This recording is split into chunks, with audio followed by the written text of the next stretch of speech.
Thrust not achieve, falling, mayday, mayday.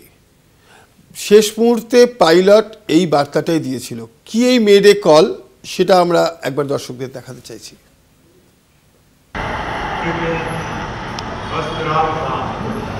বিমান ওড়ার প্রায় সঙ্গে সঙ্গে এটিসির সঙ্গে যোগাযোগ করার চেষ্টা করেন অভিশপ্ত বোয়িং 787 এর পাইলট।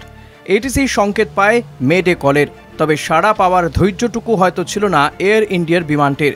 টেক অফ করার মাত্র মিনিট 5 মধ্যে ভেঙে পড়ে Boeing 787। No thrust, losing power, unable to lift, এই কটা শব্দই দুর্ঘটনাগ্রস্ত বিমান থেকে আসা মেডে কলে রেকর্ড হয়েছে এটিসিতে। ডিজিসিএ মেডে কলের বিষয়টি নিশ্চিত করেছে। কো পাইলটের কাছ থেকে মেডে কল পাওয়ার পর এটিসির তরফে যোগাযোগের চেষ্টা করা হয়, তবে পাল্টা কোনো উত্তর পাওয়া যায়নি। এখন প্রশ্ন, মেডে কল কি? মেডে কল হলো একটি ভয়েস সিগন্যাল। ফ্রেঞ্চ অভিধানে মেইডের শব্দের অর্থ হেল্প মি। মেডে শব্দটি 1920 সালের গোড়ার দিকে উৎপত্তি। ফ্রেডেরিক স্ট্যানলে মকফোর্ড প্রথম শব্দটির ব্যবহার করেন। তিনি লন্ডনের ক্রয়ডন বিমানবন্দরের রেডিও অফিসার ছিলেন। 1923 সাল থেকে আন্তর্জাতিক রেডিও যোগাযোগের ক্ষেত্রে পাইলট ও নাবিকরা এটি ব্যবহার করতে থাকেন। 1927 সাল থেকে আন্তর্জাতিকভাবে মেডে গৃহীত।